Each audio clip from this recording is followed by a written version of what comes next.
Good morning, good morning, good morning. How is everyone today? It is Thursday morning, 10 a.m., and you know what that means, right? Yes, it is time for her investing coffee talk with yours truly, Jessica Perrone, founder of Her Financial IQ. I am so excited that everyone has been coming back week after week to watch my show both live and in recordings. And can you believe it? Last week, I almost got to 1,000 viewers. I almost got to 1,000 views on my show. I got to 956. Yeah. I just needed an extra 46 people and I would have gotten to 1,000. So this week, please tell your friends, share the recordings, which you can see on my page, herfiniq.com. And let's get this to 1,000. Let's change 1,000 women's lives next week when it comes to their confidence in money and investing. So let me introduce myself. I'm Jessica, the founder of Her Financial IQ. And I started Her Financial IQ when I realized how much anxiety there is for women to talk about money, to talk about finances, and to talk about investing. So my goal is to make money and investing concepts approachable and understandable for women and teens. Yeah, that is my goal. And it's been such an amazing journey. I have to admit, the classes have been well attended and well reviewed. 5 out of 5 stars on Facebook. Yeah, I'm so excited about that. Feeling super blessed. I am also doing a ton of workshops and I'm on a ton of panels, which I'm going to do some announcements and let you know where you can see me live beyond the coffee talks as well. So yeah, it's just been a really amazing journey. And I'm so thankful for everyone that has been here and has learned and has gained that confidence. Yes, gained that confidence week after week about talking about these concepts. Yeah. So let me quickly go through some announcements and then I'm going to giddy on up because I have so much to talk about. There's some really interesting things that are happening this week in the markets, but also in our environment. And as you are coming to the stream, introduce yourself, say hi, where you are watching from. And I love the conversation in the chat. If you know me, I'm all about the interactions and making this fun. And this is your community too. So take part in it. Let's build this community together. Okie dokie. So some of the events that I do have coming up. Right after the show today, 12:30. Yeah, I got to do a quick costume change. Just joking. I will be on the COCO, the Summit, New Jersey COCO. It is a women's space share, professional space share. Here in Summit, New Jersey, and I'm going to be on Your Money panel today. That's at 12:30. So you can catch me live, and some other really smart financial ladies will be on this panel as well. And we're going to be talking about your money, women and your money. So I'm really super excited about that. That's going to happen at 12:30 today. Then Thursday, April 7th at 12 o'clock, I am going to be on a panel talking about what to do with that tax return. Yeah, we're going to talk about some ideas there on what to do with your tax return. This is hosted by the National Council of Jewish Women and the Center for Women. You can find all these events on my Facebook page. And then I'm going back to Vegas. I announced this last week. I was so excited for this. It's going to be a little warmer, so I might actually come back with a little bit of a tan. And I'm going to be doing my Her Investing Sense for Beginners. It will be on Wednesday, May 11th. And I'll be hosting this workshop in person, IRL, in real life, from 12:30 to 1:15 p.m. And then keep an eye out for my Making Sense of Crypto workshop that I will be holding in May. I haven't finalized the date yet, but I will be announcing that in the future. And all of my April classes are now posted. You can see them on the website as well.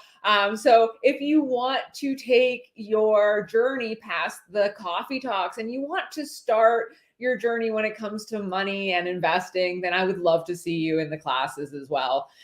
Typically, they are only 4 weeks. Yeah, they're only 4 weeks. And I make them like little nice bite-sized, digestible sessions because, us women, our schedules change. They change from like month to month. So I try to make them pretty digestible. Again, really, really great responses. And I'm going to actually talk about a few of my I'm actually going to talk about a few of my students because they bring me so much joy. Yes, my students bring me so much joy, and some of the things that we talk about I like to also talk to with you guys as well. But what I do, we're going to get started now. So if you do not have your identifying investment worksheet, I want you to definitely grab that. I do have a Linktree link. It is in the summary of the event. You can go ahead and download that. And basically what we're doing with the identifying investment worksheet is that one of the biggest obstacles when it comes to investing for anyone, not just women, is trying to figure out what to invest in. So one of the strategies is to invest in stocks in companies that you believe in. And we talk about this more in the classes and the strategies and also the pros that also back up this hypothesis. But the number one thing that a woman can do is look to her environment, look to her surroundings, and start keeping track and start identifying the different investments, opportunities, and companies that she believes in. And that's why we do the identifying investment worksheet. So we can start keeping track of the companies we believe in. We can start investigating them. We can start looking at their stock prices to see when they're at highs and lows. We are staying on top of the news flow to see when news is priced in. And we're going through the process of learning these companies and looking for potential times to get involved in those names. So yes, so go ahead and download the identifying investment worksheet because we are going to start right now. Yeah, right now it's 10:08. And welcome, Adina. Welcome to the chat. Thank you so much for joining us. And if you are joining us, please put in the chat, say hi, and join in the conversation as well. And so yesterday was the first day that I presented to the Money Talk workshop. This is hosted by Neighborhood Allies in Pittsburgh, Pennsylvania. And it's a really cool program that was put together to help women talk about money. Yeah, money and investing. And it's been amazing so far. The conversations and the enthusiasm. Oh my goodness, it just makes me feel so good to take parts in these groups. Now, what we talked about though in our first session was savings. We talked about savings and we talked about emergency funds. And one of the savings rules that I brought up was the basic rule that you divvy up your income into different allocations. So, and this is actually a rule from Senator Elizabeth Warren's book, All Your Worth, the Ultimate Lifetime Money Plan. Yep.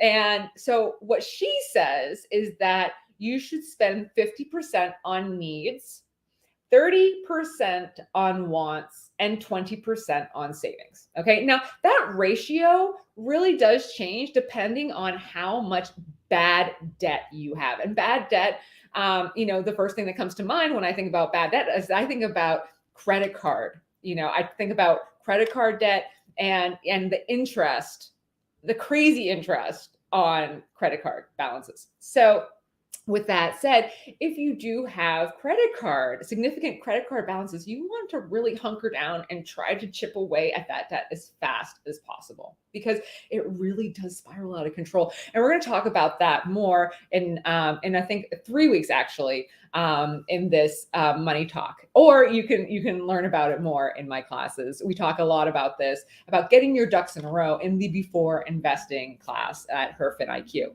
But where I'm going with this is that there was a headline that made me think about this ratio.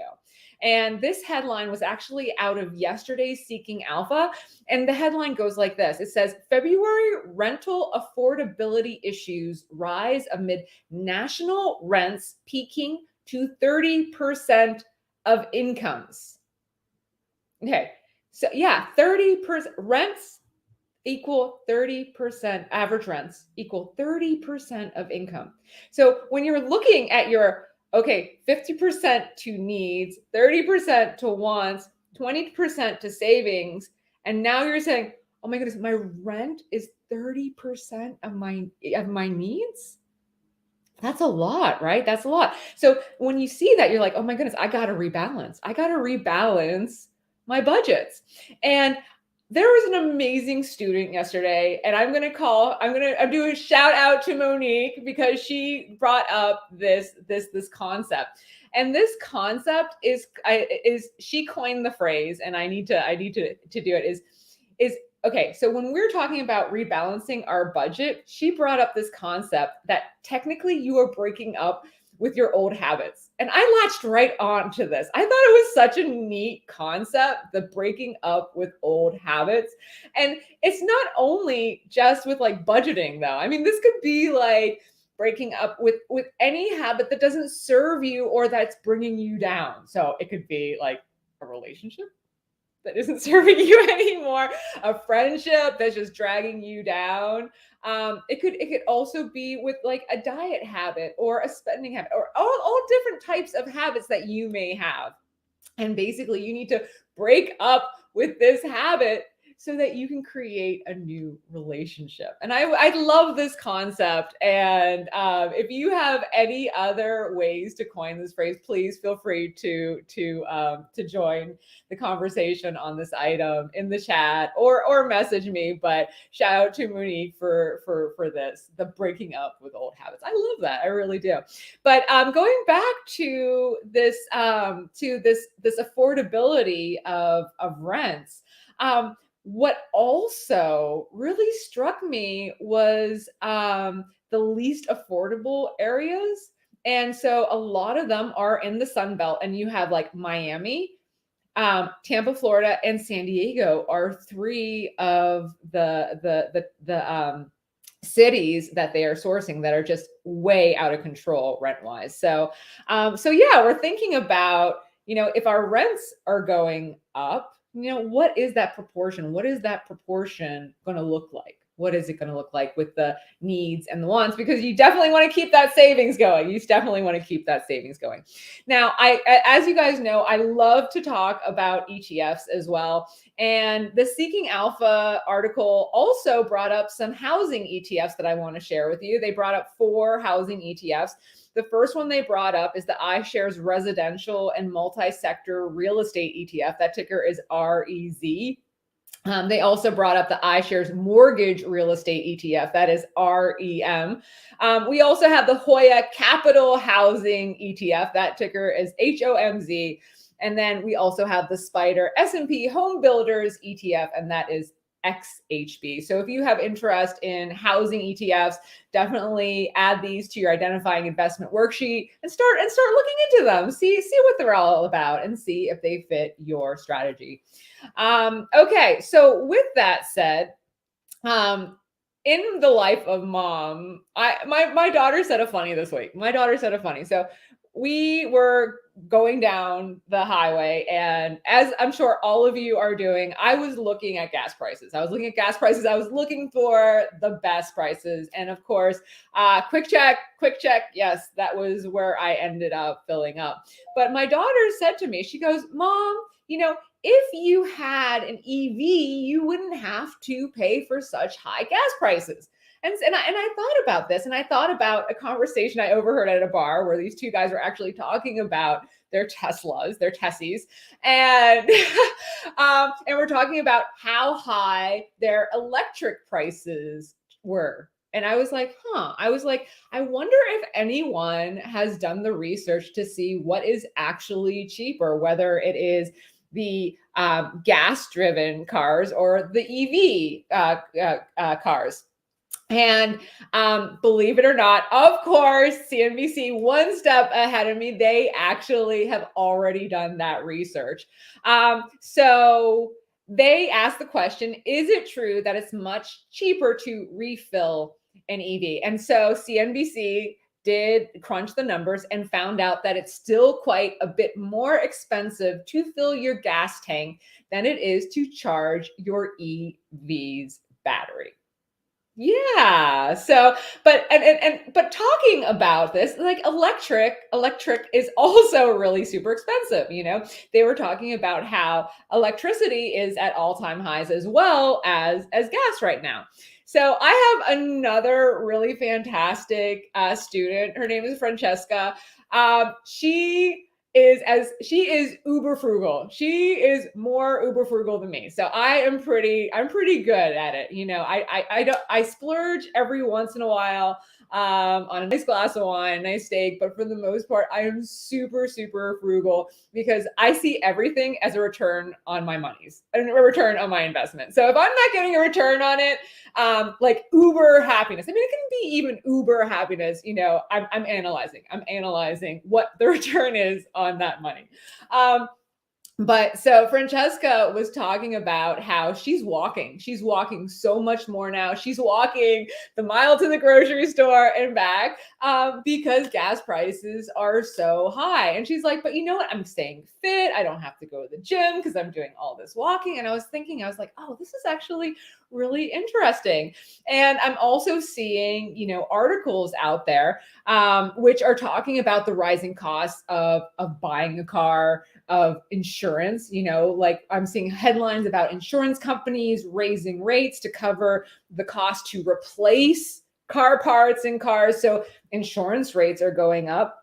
And so is gas. So they're saying that it actually makes more sense to start carpooling, to start using public transportation again. And we'll see if this trend starts up again. But yes, if you are seeing your apartment costs go up, you're seeing your car costs go up, you're like, oh my goodness, something has to give. I can't give up my house. I can't give up my house. I need my housing.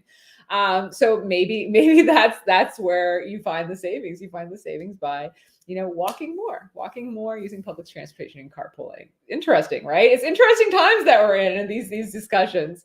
But another thing that I'm seeing are headlines like this one out of Bloomberg, and it was earlier this week, and it talks about how electric bike sales are booming. That makes sense, right? Yeah. Energy prices are a big part of it. So so we have electric bikes, that are also, I actually was thinking about that. I was thinking about getting an electric bike, but I can't carpool. I'm sorry, I can't get my kids to their activities. Could you imagine me on an electric bike with a teenager on the back? That would be pretty funny. Yeah, maybe I'll make the news.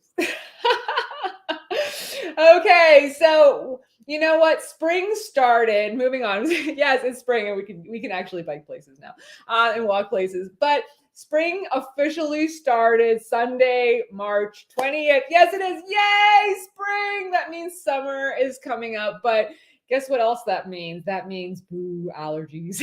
Yeah, it means allergies. And guess what? Last week I took my first Claritin. I did. I'm going, oh, my eyes are itchy. I'm like, oh no, the allergies are here already. And then of course, news headline comes across, it's going to be the worst allergy season. And there was actually a study, and this comes out of CNN. Basically what they're talking about is with the unseasonably warm weather and it becoming warmer earlier, this year, even here in New Jersey, we had the 70-degree weather last week. I have daffodils blooming in my yard. Yes, I have daffodils blooming in my yard. I love the daffodils, I do. But, things are starting to bloom. So going back to this CNN headline, excuse me, allergy season will start much earlier than normal and be far more intense because of climate crisis. A study suggests that future allergy seasons will start more than a month earlier and be far more intense. Okay. And it says the study published Tuesday in the journal Nature Communications found that by the end of the century, pollen season could begin as much as 40 days earlier than it has in recent decades. And research also found that pollen counts could climb by up to 250%. Yes, 250%. Can you believe that? Yeah. Oh my goodness, right? So, can you guys guess where my brain went for this rabbit hole? Yeah, I start taking my Claritin. Guess what I do? I do. Who makes Claritin, right? Who makes Claritin? So, I investigated. I do. I investigated. And so it turns out that Claritin is owned by Bayer, and that ticker is Bayry. That is part of the healthcare sector. And a lot of these companies that I'm going to be talking about that are related to allergy season are in the healthcare sector. So yes, we are adding healthcare sector companies to our identifying investment identifying investment worksheet, excuse me. And we're expanding on that healthcare sector. Now, remember, there's 11 stock market sectors out there. And what we're trying to do ultimately is diversify our names on our list across all of these sectors. Yes. So today we are going to talk about some healthcare ones, that are in regards to these allergy meds. So in addition to Claritin, Bayer also owns Afrin, right? Do you guys know Afrin? Right. So Afrin is a popular go-to for people suffering and thinking, I am so congested from allergies. But also Bayer, I don't know if you knew this, they also manufacture Alka-Seltzer and a bunch of other agricultural products as well. So yeah, that is Bayer, and they are in the healthcare sector. In addition to that, I also use Benadryl. I don't know about you, but sometimes I use Benadryl. Sometimes I use Claritin. But Benadryl and Zyrtec are owned by Johnson & Johnson. That ticker is J&J, and that is also in the healthcare sector. Now, Johnson & Johnson doesn't only have allergy meds. They also have anti-itch cream as well for pesky bug bites and stubborn poison ivy. Yes, so they have all of those pesky spring and summer things covered. Now, if you have allergies, you might also be familiar with Allegra. And that parent company is Sanofi, and that ticker is SNY. And Sanofi, by the way, also produces Gold Bond for those extra hot and sweaty days. Zantac to help with heartburn after those warm weather cookouts. And Ambien, for Ambien to help you fall asleep. I have no problem falling asleep. Let me tell you, my head hits the pillow and I am out. Yes, I am. I am out. So those are just some names that came to mind when I was thinking about allergies. But if you are interested in adding more names to your identifying investment worksheet, and if you want to identify more healthcare companies and stocks, go to your medicine cabinet. Yeah, go to your medicine cabinet. Start writing down the over-the-counter medications, the prescription medications, and start Googling parent company of insert medication name here and find out who the parent companies are. And this way, you can start diversifying your identifying investment worksheet into the healthcare sector. So yeah, so isn't that a fun trick? A fun trick there. So also March we have, it's been pretty eventful. We have spring, we have some extra warm weather, and we also have in March Women's History Month. And if you want to support women in business, you can also considering adding women-run businesses to your identifying investment worksheet. Now, Seeking Alpha did a really great article, and a big thank you to Stephen Kress for this article. And basically what he did was he put together a list of the top 12 female-run companies and their tickers. So this is the list here. Go ahead and grab that pencil of yours. So at the top of the list, we have NASDAQ. That ticker is NDAQ. And that is run by Adina Friedman. She is the president and CEO of NASDAQ. Not to be confused with Edina, who is in our chat today. It is Dina, president and CEO of NASDAQ. Number 2 is Kathy Wood. You'll hear me talk about Kathy Wood. She's like my girl crush. Yeah, I really admire her. She is ARK Investment Management, so that would be number 2. And you can invest in a lot of her ETFs as well. You can do the research for that. And then the CEO of General Motors, that is GM. That is Mary Barra. Number 4 on the list, we have Karen Lynch. She is the CEO of CVS Health Corporation, CVS. And then we have Jane Fraser, CEO of Citigroup, and that ticker is C. Number 6 on the list is Carol Tomei. She is the CEO of United Parcel Services, aka UPS, and ticker UPS. Number 7, we have Walgreens Boots Alliance, and the CEO of that company is Rosalind Brewer. Her ticker, is WBA.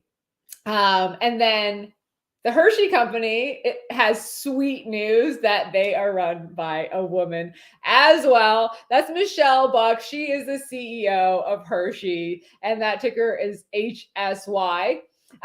Then we have Northrop Grumman Corporation, Kathy Warden, and she is the president and CEO. That ticker is NOC.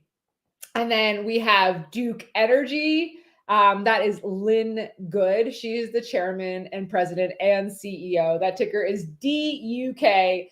And then lastly, we have Lisa Su. She is the CEO of Advanced Micro Devices AMD. Yeah, so for Women's History Month, we have the list of women-run companies. And yeah, if you are interested in supporting women-run companies, you can add these to your identifying investment list and start investigating these companies. So yeah, yay! I'm just so proud of those women. I really am. Like, go, you guys. Well done. Well done. Yeah, big clap to you. Well done.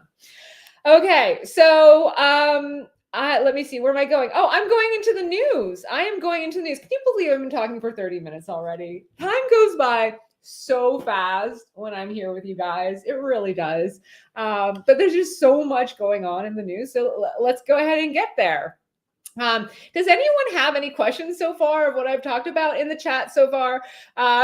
We have Adina, who says that she wishes she was the president and CEO of NASDAQ.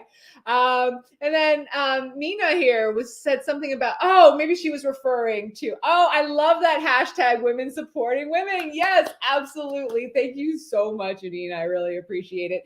Also here in the chat, Jasmine was chiming in about getting solar panels for, I'm assuming that was from way back when we were talking about EV. Yes, maybe you could charge your electric bike from your solar panels as well. That's a good one. Thank you for chiming in on that. And then Adina is also talking about crypto and PNC doing certified training on crypto for its employees. So well done to PNC on that. So if you have any comments or anything, definitely put it in the chat. I love seeing the comments and them going on. And maybe let me know how are the allergies in your neck of the woods. I know some of the warmer climates already have like the Tennessees, the Kentuckys, the ones that are a little bit warmer than up here are already going through allergy season. Tell me how your allergies are going. I want to hear that for sure. And then Adina goes, I heard Pittsburgh doesn't even get enough sun to make solar panels pay off. Yeah, I heard I heard that it was the rainy city too. Yeah. But you know what? All the love and good-heartedness of Pittsburgh, that makes up for it, right? Yeah. So moving on, meme stocks are moving again. Yes. So CNBC reported that GameStop remains on watch after the video game retailer's stock surged 14% on Wednesday, making a 7th straight day of gains after Chairman Ryan Cohen bought 100,000 more shares and raised his stake to 11.9%. So yeah, so we're the street is looking at these meme stocks again. But are you having FOMO? Are you having? I personally am not a meme investor. I'm not that type of person. But you know me. I love my ETFs and I love talking about the ETFs.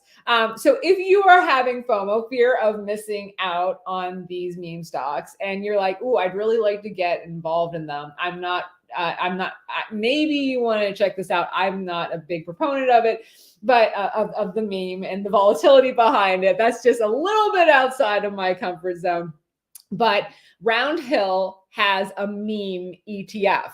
Yeah, they do. You can actually invest in an ETF that their focus is memes. And guess what? The ticker is meme, MEME. Yes. And so they have holdings in GameStop and also in AMC. So those are just some names that they hold in there. You can research the other names that are held in there as well. Once again, that's Round Hill Meme ETF, and that ticker is MEME. And just in case you didn't know this, ETFs can be traded in your retail brokerage account just like a stock, and they go up and down, price wise, and fluctuations just like a stock as well. Okay, any questions on that? Okay, another headline that we're all thinking about, it has to do with food, right? Like the food prices out there, ridiculous. I couldn't believe it. I went to some fast food chain recently, and it was $40 for 3 people. I was like, wow. I remember like eating out and it being like $40. And I was like, wow, this is really super expensive. Now, I don't eat out very often, just because I like to cook my own food. I do. I'm that way. I like to be healthy. I like to prepare all my veggies and my rice bowls ahead of time. Yeah, Sundays is like my prep day, so I can just like put together these healthy bowls all week. But there was a headline that came out that food delivery services could fall victim to inflation, and that made sense to me. Even I have been going direct to the source instead of going through DoorDash because the markup is noticeable. The markup is noticeable. So like for pizza, I go direct. I'm definitely going direct and just calling the store direct saying, hey, can you deliver it? And then for other things, like I'm trying to think, I'm like, you know what? I actually like go now and pick up things. Like I'm like thinking about it. I'm like, yeah, I do. I don't really deliver anything. I'm like kind of making my like way as I run errands. So maybe it's not only just inflation that we're talking about. Maybe we're also talking about just like, you're out and about. And if you're not home, there's, you're out and about, you're going to pick something up on the go. So that's another angle that I just thought of right now. I'm like, and this is what we do. We look to our experiences, we look to our everyday life, and we look at these patterns and these experiences we have translate to what's going on in the companies and potentially to what's going to affect their stock prices. So yeah, this is why we start thinking about our everyday lives and thinking about what's going on and seeing those tea leaves and getting ideas. So yeah. So it's a fun strategy. I love it. I do. I think entirely too much though about the markets. But that's why you come here. You come here to be entertained by my little talks. And also here, I'm also against paying the extra charges. Yeah, you're absolutely right. Adina. Okay, so moving on, I went out with my friend last night, Marley. She is a real estate broker, and she was talking about the real estate market. And I think everyone is still talking about the real estate market. I know that we started with rentals, but I'm seeing a couple interesting headlines come across that I wanted to show for you. So there's 3 headlines that I wanted to bring up. And what's beautiful about financial news is that, and all of these really smart people that are out there writing these reports and hypothesizing basically about what is going to happen, right? And so I'm seeing two different schools of thought right now. And it's sort of interesting. And I wanted to share this with you as well. So the first one headline came out on 3/18, which is actually almost a week ago. And the headline was home sales fell far more than expected in February as mortgage rates rose and supply remained tight. Okay, so we have mortgage rates raising, and then we have supply remain tight, meaning, there isn't as much coming on the markets. And I will tell you, like in this little New Jersey town, the houses are selling really super quick. And she's saying that her clients, even though she thinks it is a top, are bidding up these prices. Her clients are doing it. And she's like, you know what? You know that you're overpaying. They're like, yeah, we need a house. We want a house. So we have that one headline that came out. And then on 3/24, we have the Feb new house home sales. Okay. Now this is interesting. This is interesting because the new home sales, so these are new constructions. Okay. So new home sales were actually 772. Hey, there's Marley. I was just talking about you. I'm so glad you showed up, girl. Yeah. Hi, Marley. Welcome. Yeah, you can put some color in there as well. Thanks for showing up, girl. Okay, let's go back to this headline here. So February new home sales, 772,000 versus 810,000 estimate. So what they're saying is that supply rises and median price fell amid sales decline. Okay, so that's new homes. But today we saw a headline out of KB Homes, and this is actually a builder. Okay, so today's headline had to do with their earnings. And this was reported by CNBC, and they wrote, KB Homes missed estimates by 9 cents with quarterly earnings of 1.47 per share. The home builder's revenue also missed Wall Street forecasts. KB Home said it was dealing with supply and labor issues that hampered its ability to complete home construction. KB Home shares lost 3.6% in pre-market trading. So maybe, so we see this earnings headline, and then we see the macro numbers come out, the economic indicators come out about the new home sales that are less. And what KB is saying is that it's supply is actually their ability to create these houses because of labor and supply issues is hampering it. Okay, it's hampering their production. So there's still demand out there, but they cannot produce enough. Oh, hey, Carissa, welcome. I'm so glad you made it, girl. Thank you so much for coming. I really super appreciate it. So now Bloomberg Opinion also came out with a really interesting housing article today. And what they are saying in their opinion piece is that higher interest costs won't affect the housing market like it did in the mid 2000s. Okay, so this is what I love. This is what I love about financial news and following all of these really smart people as they pontificate what is going on. And I really love to bring these different, not necessarily differing opinions, but all of these ideas that I'm seeing out there so that you can help, start thinking about these concepts. And we're going to be watching these concepts together as they progress as well. So moving on here. The Bloomberg Opinion piece says that that fewer mortgages are adjustable rate. Okay, they're typically fixed rate, which means they don't waver with the increase of interest rates. Okay, so that's the first one. And that borrowers have better credit. So if you have better credit, and we'll talk about this in my credit score aspect of before investing, if you have better credit, then you can get better interest rates on all different types of loans, whether it is housing or car, etc.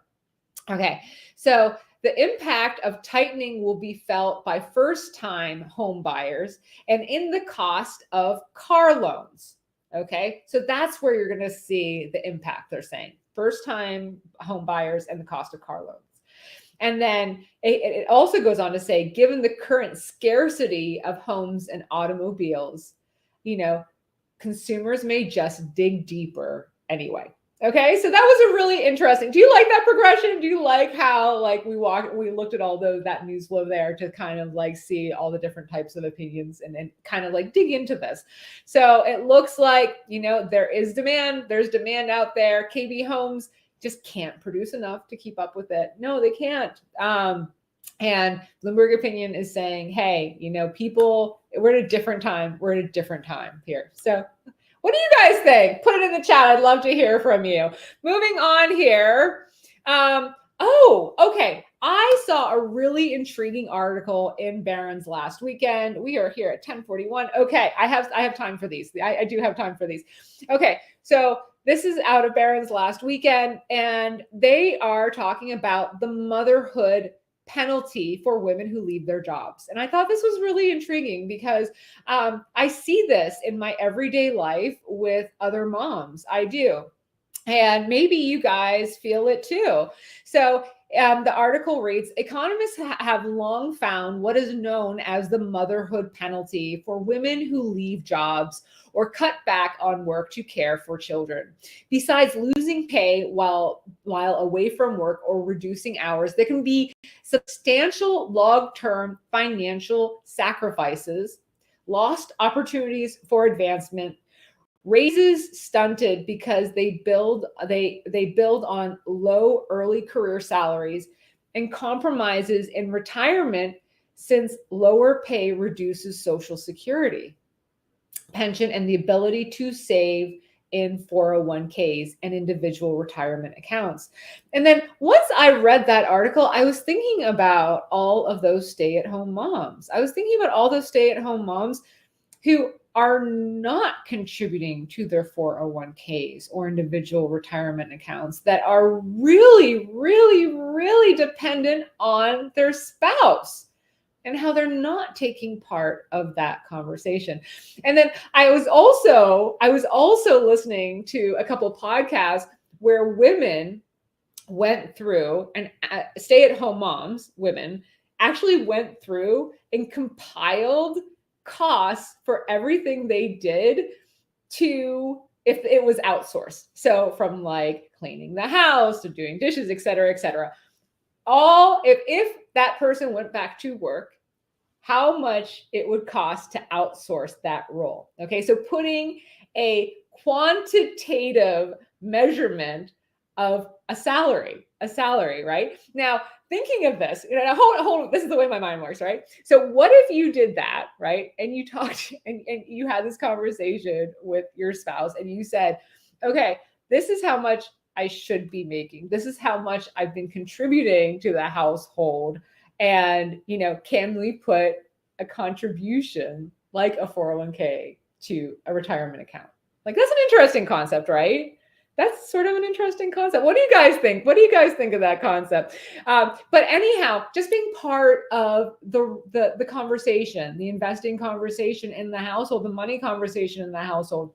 Because even though you may not be contributing monetarily, your help to the household has a quantitative, it has a monetary value that you can attribute to it. So that was a thought I had. I was hearing this woman talk about how, her ex-husband at the time was like, I want you to go back to work. And she said, okay, well, who's going to do these household chores if I go back to work? And he's like, you are.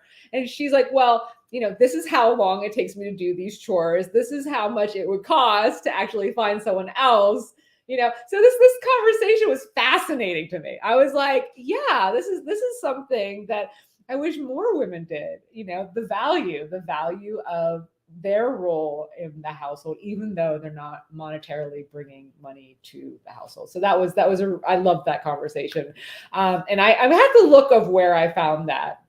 I had listened to it. Okay, so moving on here. Bloomberg had a really intriguing article last week about robot truckers. Yes. Amid a severe trucker shortage, a new study says 90% of US long haul trucking could be replaced by self-driving technology. You know what that brought up in my mind? I had this visual of Transformers. I don't know why, but I like had a visual of like the Transformer truck guy. Yeah, when I saw that, that was kind of funny. Yeah, I hope you guys are laughing. I can't hear you, but I hope you're laughing at me. Moratoriums. We've been talking a lot about moratoriums and how the expiration of a lot of these COVID moratoriums are going to be affecting people. And so we actually have two moratoriums that are expiring. The first one, this is out of the New York Times. It was last week. Moratoriums have expired on turning off utilities for customers who have failed to pay their bills. Prompting fears that thousands could be left in the dark. Yes, so we have moratoriums expiring on utilities. And then we also have an expiration on student loans. Yes, we have. So payments are scheduled to resume May 1st on federal direct student loans. Yes.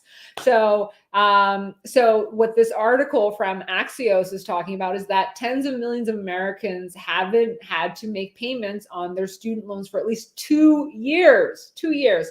And a new study suggests many could struggle when bills come due again. So we have all these moratoriums that are expiring. We had the housing moratorium expire at the end of January. I'm sure we're going to, especially with the rent price increases, I'm sure we're going to see that more in the news.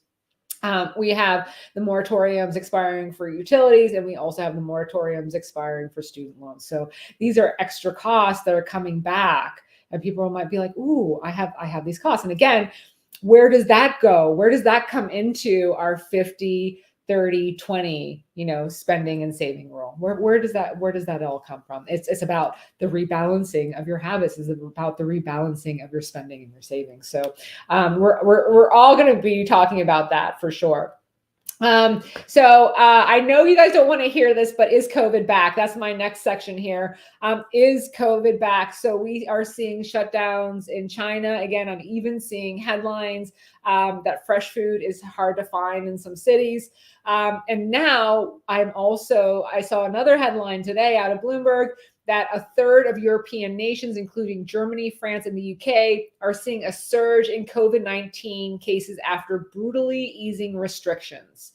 Yes. So, and that America could be next. Now, if you remember, we've seen this before. We've seen the spikes in China happen, then Europe, and then here as well.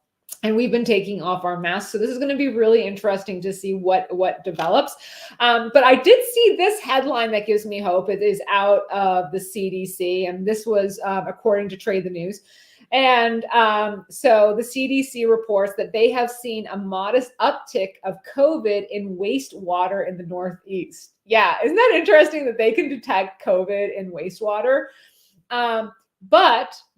So there is only a small increase in cases. So what does that mean, people? What does that mean? That means that, they're seeing COVID in the wastewater, but people aren't going to the hospital. It's not so intense. People aren't getting so sick from these new strains. So maybe there is hope. Maybe there's hope that this new round of COVID that's coming through is not going to be so bad. Okay. And then in sad news, Women History Month here, Madeleine Albright. Yeah, Madeleine Albright, the first woman to serve as U.S. Secretary of State, died at the age of 84. Yeah, she was appointed by President Bill Clinton in 1996, and she became the highest ranking woman in government at the time. So yes, our condolences to the Albright family. And that leads into our quote of the day. Madeleine Albright, she was a champion. She was. And this quote comes from Billie Jean King, another champion, female champion. And the quote of the day today is, champions keep playing until they get it right. Let me repeat that for you. Champions keep playing until they get it right. And that is my wish for you. I wish for you to be champion of your own life and your own finances. Yes, that is my wish for you. And should you wish to take your investing journey outside the coffee talks, come see me in my panels, 12:30, right after this, the Cocoa workshops. And of course, my April classes are scheduled. So definitely go online and check them out. I'm Jessica Perrone, founder of Her Financial IQ. You've been watching Her Investing Coffee Talk. May the markets be in your favor. Bye now. Take care. Woo-hoo! Do do do do do do do do do. Keep music. Do do do do do do do do do do do do do do do do. Bye now. Thanks for coming, Marley. Thanks for coming, Carissa. Thanks for coming, Adina. Thanks for coming, Mina. Thanks for coming, Jasmine. Thanks to everyone that is going to watch this recording as well. Let's try to get to 1,000 this week. Let's help 1,000 women gain confidence in the language of investing. Bye now. Bye.